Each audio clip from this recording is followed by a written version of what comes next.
wabarakatuh. Apa kabar anak-anak? Sehat ya? Ya. Mudah-mudahan kita selalu diberi kesehatan, diberi lindungan oleh Allah Subhanahu wa taala ya, terutama dalam menghadapi masa sekarang ini ya, yaitu masa penyebaran virus corona.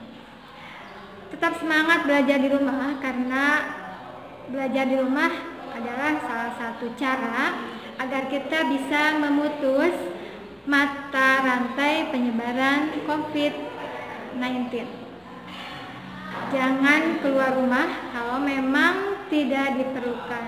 Jadi lebih baik kalian belajar di rumah, biarkan guru-guru kalian yang memberikan pembelajaran seperti melalui video ini untuk kalian. Baiklah, pada kesempatan kali ini pelajaran biologi akan membahas mengenai sistem reproduksi pada manusia. Mungkin waktu kalian membahas mengenai ciri makhluk hidup ya, salah satu ciri makhluk hidup adalah bahwa makhluk hidup bisa melakukan perkembangbiakan atau nama lainnya bisa bereproduksi. Apa tujuannya bereproduksi? Tujuannya adalah agar makhluk hidup tersebut tidak punah ya. Inilah yang dilakukan oleh berbagai macam makhluk hidup ya, bukan hanya manusia, tapi tumbuhan juga hewan. Dengan adanya reproduksi ini, maka saat ini kita masih bisa menikmati nasi, ya kan? Coba kalau padi tidak melakukan reproduksi, mungkin sekarang kita tidak bisa menikmati rasa nasi yang dimasak setiap hari oleh ibu kita di rumah, ya kan? Ya, itu adalah contoh bahwa padi melakukan reproduksi atau perkembangbiakan. Anak-anak, contoh yang lain adalah ayam. Kalau ayam tidak bereproduksi, mungkin sekarang kita tidak bisa menikmati rasanya daging ayam yang lezat, ya kan? Atau kita tidak bisa melihat bagaimana tingkah lucunya kucing, ya, tingkah lucunya kelinci atau burung, ya. Nah, karena mereka itu melakukan reproduksi, maka sampai saat ini kita bisa menikmati rasa buah-buahan, kemudian sayuran, daging, kemudian menyaksikan kelucuan kucing dan sebagainya. Pada manusia, reproduksi juga dilakukan ya, agar manusia ini juga tidak punah. Jadi orang tua kita memiliki keturunan kita ya, kalian ya. Nah, itu adalah tujuan dari reproduksi. Baiklah ya, jadi kita sudah tahu apa tujuan dari reproduksi, kemudian manfaat yang bisa kita rasakan dari reproduksi tersebut, baik pada tumbuhan, hewan maupun manusia. Baiklah, dalam sistem organ ya, salah satu sistem organ yang kita bahas kali ini adalah sistem reproduksi. Jadi sistem reproduksi itu adalah sistem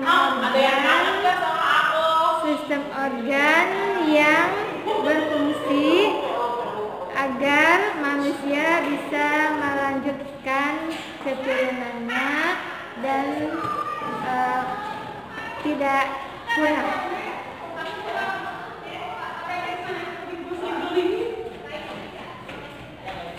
Untuk sistem reproduksi ini tentunya ada organ yang diperlukan untuk melakukannya. Nah, untuk manusia ini tentunya karena dia melakukan reproduksi secara seksual atau melibatkan dua individu, maka dia juga memerlukan organ wanita dan organ pria.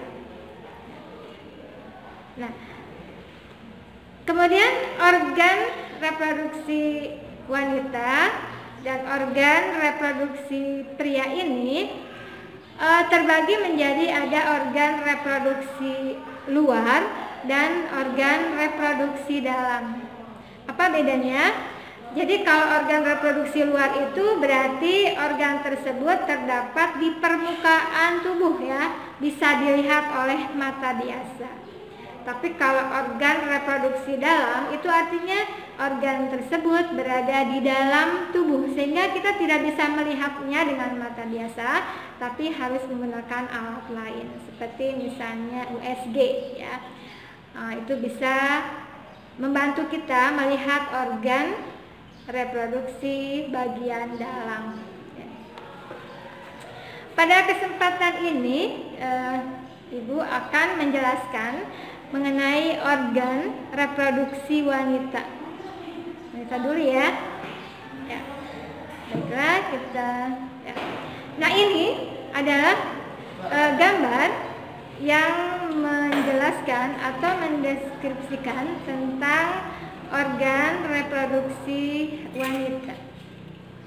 Kalau kita lihat di situ ada yang paling atas ya, namanya tuba falopi. Tuba falopi ini ada sepasang, yaitu kiri dan kanan, dan dia seperti saluran ya. Memang itu adalah saluran, di mana saluran ini berfungsi untuk menyalurkan ovum atau sel telur yang dihasilkan di ovarium. Jadi kita lihat ovarium juga ada sepasang kiri dan kanan ya. Nah itu adalah organ yang menghasilkan ovum atau sel telur. Karena sel telur itu adalah sel kelamin yang harus ada ketika manusia ingin melakukan perkembangbiakan atau reproduksi. Baiklah, kemudian selain ovarium, kemudian tuba falopi atau disebut juga dengan oviduk ya.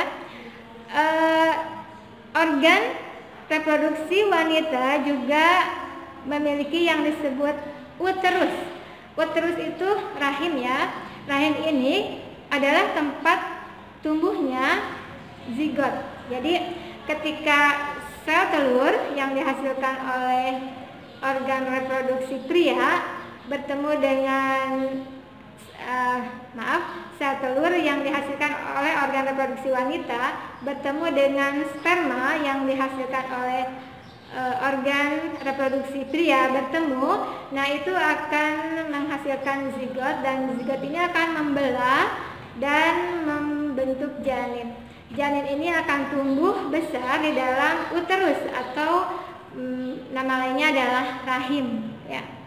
Jadi rahim itu yang bagian atas adalah rahim yang besar, kemudian dia akan menyempit yang disebut dengan serviks atau leher rahim. Jadi serviks itu adalah bagian rahim yang menyempit atau leher rahim. Kemudian kalian bisa lihat juga bahwa uterus itu memiliki 3 lapisan ya. Nah itu bisa kalian lihat, lapisan yang paling luar itu namanya perimetrium. Paling luar perimetrium. Kemudian lapisan tengah namanya myometrium, dan lapisan dalam namanya adalah endometrium. Nah itu adalah 3 lapisan yang dimiliki oleh uterus, di mana uterus ini adalah tempat janin untuk tumbuh dan berkembang. Kemudian selain itu bisa kalian lihat juga ada yang namanya vagina. Nah vagina ini adalah organ reproduksi wanita yang disebut dengan organ reproduksi bagian luar ya, karena dia bisa dilihat dari luar karena berada di permukaan tubuh dan tidak perlu menggunakan alat untuk melihatnya. Di mana vagina ini tentunya berguna di dalam keluarnya untuk mengeluarkan bayi. Jadi ketika janinnya sudah 9 bulan di dalam uterus, kemudian dia sudah cukup usianya untuk keluar, maka dia akan keluar melalui serviks dan terakhir melalui vagina. Kemudian vagina ini memiliki bagian-bagian yang namanya adalah labia major, itu adalah bibir luar dari vagina. Kemudian labia minor, bibir kecil. Nah, itu ada di dalam vagina atau bagian luar organ reproduksi wanita. Nah, mungkin untuk pertemuan ini ya kalian bisa lebih dalam lagi untuk mencari pengertiannya, kemudian mencari juga fungsinya di buku yang bisa kalian baca di rumah. Jadi tidak perlu keluar rumah, kalian bisa pinjam dari kakak atau dari kakak kelas ya, atau mungkin kalian bisa membuka internet ya untuk mencari apa sih yang disebut dengan tubal fallopi itu, dan bagaimana fungsi dari tubal fallopi dan bagaimana cara kerjanya, kalian bisa melihat di sana. Nah, mungkin itu adalah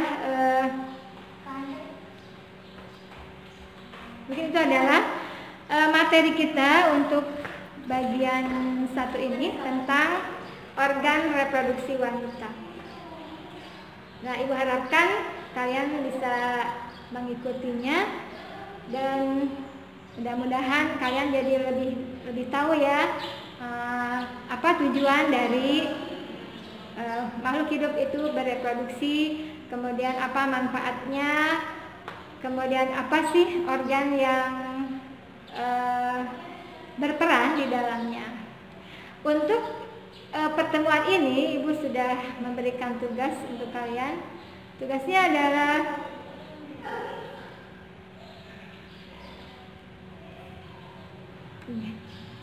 tugas untuk pertemuan kali ini, Ibu minta kalian mendeskripsikan apa yang disebut dengan sistem reproduksi manusia, kemudian apa tujuan makhluk hidup bereproduksi, apa perbedaan organ reproduksi luar dan dalam, kemudian juga menjelaskan kembali fungsi masing-masing bagian organ reproduksi pada wanita yang sudah tadi Ibu sampaikan di depan. Mudah-mudahan kalian tetap bisa disiplin menjaga kesehatan. Ingat, kita harus menjadi garda terdepan dalam memutus mata rantai COVID-19. Sekian, bila ada salah kata atau ucapan Ibu minta dimaafkan. Assalamualaikum warahmatullahi wabarakatuh.